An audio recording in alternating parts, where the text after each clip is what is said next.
Hello students, बहुत बहुत स्वागत है आप सभी का आज के एक और नए लेक्चर में। जैसा कि आपको पता है पीडब्ल्यूसी का जो फॉर्म फिलअप का प्रोसीजर है वो आपका चल रहा है और ये इसका लास्ट डेट आपका कब तक है। लास्ट डेट इसका 31 मई तक है और आपको पता है कि इसमें जो एडमिशन का प्रोसेस है वो है इंट्रांस के टेस्ट के ज़रिए से। और अगर आप इंट्रांस के टेस्ट की तैयारी कर रहे हैं तो आज का क्लास आपके लिए बहुत ज़्यादा यूज़फुल रहने वाला है, क्योंकि आज मैं जीके का एक और इम्पॉर्टेंट लेक्चर आपके साथ लेक्चरेट करने वाला हूँ।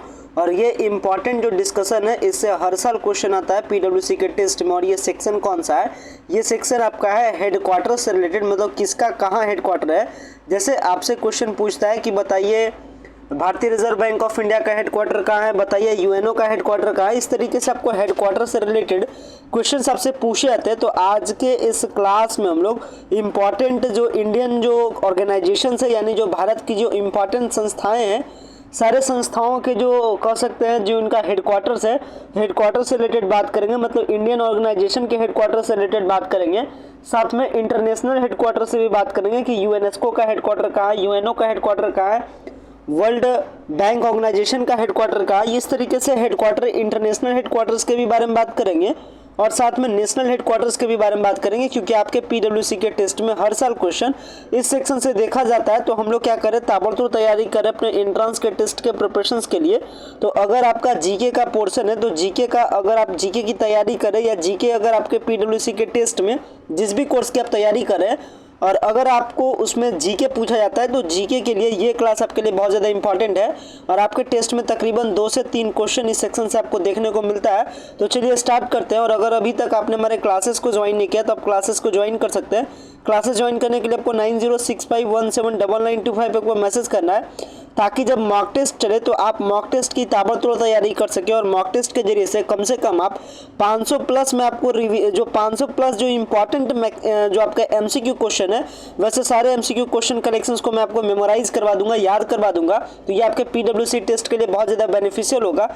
जिससे कि होगा क्या कि 500 प्लस एमसीक्यू में तकरीबन आपके कह सकते हैं 60 to 70 प्लस एमसीक्यू क्वेश्चन आपका एग्जैक्टली मैच कर जाएगा आपके पीडब्ल्यूसी के टेस्ट में। चाहे आप किसी भी कोर्स का प्रिपरेशन कर रहे हो, बीए के लिए, बीएससी के लिए, बीकॉम के लिए, बीबीए के लिए, बीसीए के लिए, बीएमसी के लिए, माइक्रोबायोलॉजी के लिए, एएमएम के लिए, सारे कोर्सेज के लिए प्रिपरेशन चल रहा है। तो अगर अभी तक आपने क्लासेस को ज्वाइन नहीं किया तो क्लासेस को ज्वाइन कर सकते हैं, ताकि आप भी हमारे साथ बेहतर तैयारी कर सकते हैं। क्लासेस को ज्वाइन करने के लिए 9065179925 आपको मैसेज देना और फिर फर्दर आपको क्लासेस से ज्वाइन हो जाना है।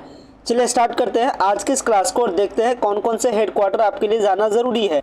सो ये रहा पीडीएफ, जो पीडीएफ आपके ग्रुप में भेजा गया। और ये वाला इम्पॉर्टेंट पीडीएफ से जो इम्पॉर्टेंट आपके लिए हेडक्वार्टर आपको याद रखना है, मतलब जिससे आपका क्वेश्चन पूछे यानी कि आशंका है, वैसे सारे चीज़ों को मैं यहाँ पे रिवाइज कर देता हूँ। अब चलिए आप ध्यान दीजिएगा एक एक करके।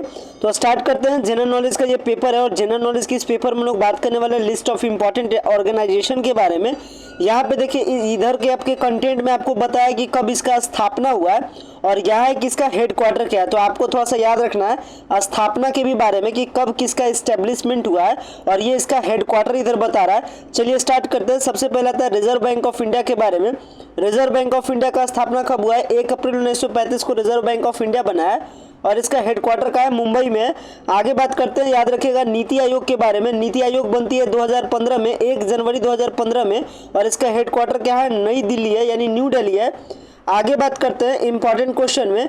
तो यहाँ पे आपको याद रखना है कि central board of film certification, इसकी स्टैब्लिशमेंट होती है 1951 में और इसका भी हेडक्वार्टर क्या है? मुंबई में है। आगे बात करते हैं तो यहाँ पे अपना आता है TRAI, telecom regulatory authority of India. इसकी स्थापना होती है 20 फरवरी 1997 को। आपको बस ईयर याद रखना है और इसका भी हेडक्वार्टर कहाँ है? न्यू दिल्ली है। आगे बात करते हैं तो यहाँ पे आता है BCCI का हेडक्वार्टर। तो BCCI का हेडक्वार्टर भी आपका मुंबई में है और ये आपका 1928 में बना था।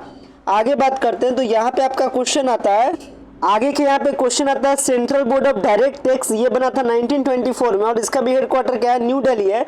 मैक्सिमम का हेडक्वार्टर या तो न्यू दिल्ली है या फिर आपका कहाँ है? मुंबई है। ये मैं आपको बता रहा हूँ, आगे बढ़ा रहा हूँ।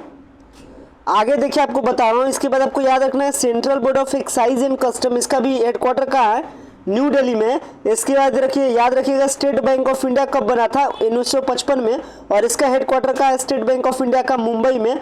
आगे आपको बताते हैं इसके बाद कुछ अब हम लोग बात कर रहे हैं इंटरनेशनल हेडक्वार्टर के बारे में। तो याद रखिएगा कि यूएनओ यानी यूनाइटेड नेशन ऑफ ऑर्गेनाइजेशन का हेडक्वार्टर का है न्यूयॉर्क यूएसए में है।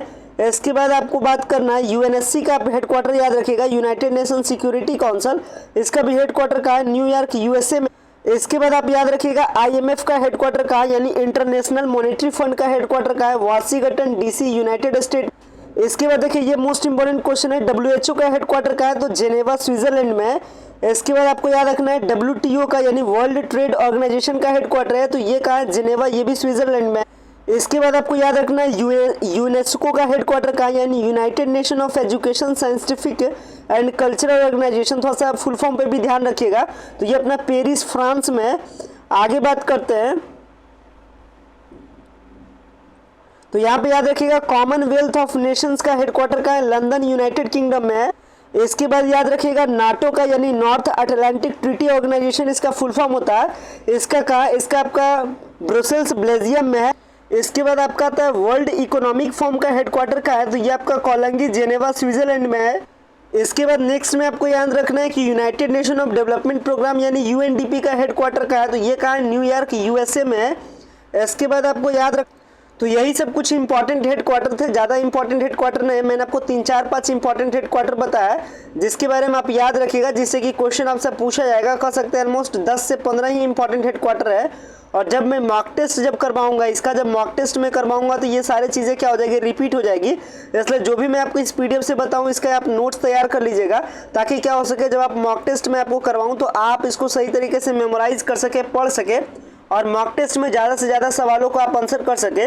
तो जो भी स्टूडेंट्स मॉक टेस्ट से जुड़ना चाहते हैं वो क्लासेस को ज्वाइन कर लेंगे ताकि जब आपका मॉक टेस्ट स्टार्ट हो तो आपका भी क्या हो सके, बेहतर प्रैक्टिस हो सके और आपका भी एंट्रेंस एग्जाम की तैयारी सबसे टॉप लेवल का हो ताकि इस हाई कंपटीशन के ज़माने में भी आपका एडमिशन हो सके। ऐसी उम्मीद करता हूँ, आशा करता हूँ कि आज का ये लेक्चर आपको पसंद आया होगा। वीडियो को एंड करता हूँ। Thanks a lot for watching this very important video.